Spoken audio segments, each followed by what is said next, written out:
But I just want to first, before we get into your calls, just address the issue of the protests. Now, we had big protests in Sydney and smaller ones or a smaller one in Melbourne over the weekend.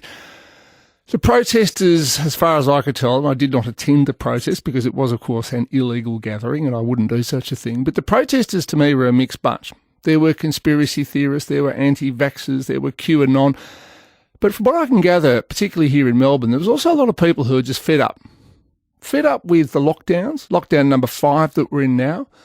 Fed up with the lack of a plan out of lockdowns. Like, what we have is short-term reactive planning. You know, the government's in the trenches. You know, tomorrow night we'll probably have a relaxation of quite a few of the rules, and, you know, gradually over the next few weeks the rules will be relaxed further. But then if there's another outbreak, bang, the door will slam shut again. People are sick of that.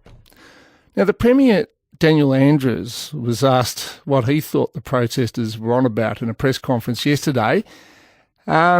Frankly, I think he's got no idea. Have a listen.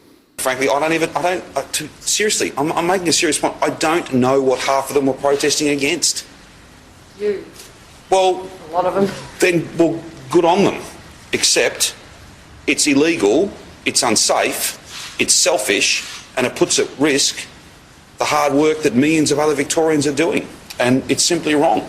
And if calling it out for the appalling behaviour that it is offends them, tough. They'll need to get over that. So there's the Premier, Daniel Andrews, saying yesterday he didn't know what people were protesting about. Now, he's being disingenuous. He knows exactly what they're protesting about. Most of them are sick of lockdowns, and they're sick of the lack of a plan out of lockdowns.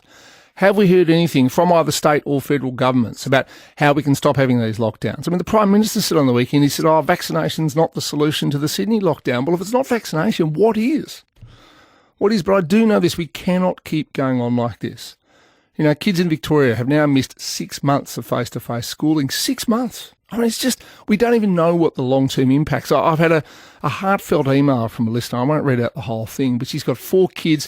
They're all suffering in different ways from the lockdowns. You know, they go to good schools and so forth, but, you know, they've got no social lives.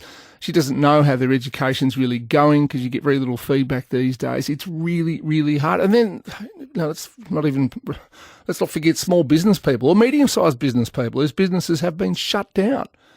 I got a message over the weekend from an old friend from school, and I said, "How are you going?" He said, "Good." He said, "I'm just waiting for this lockdown to end so I can restart my business." Well, how many thousands of people are there like that out there?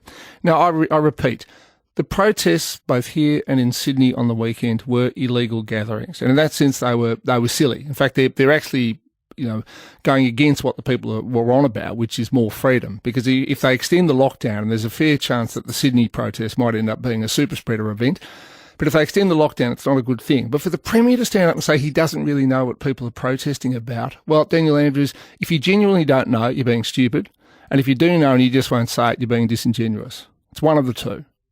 All right? It is obvious why people are protesting. Now, again, it is illegal to protest at the moment, and I do not support that, but I understand why people are upset.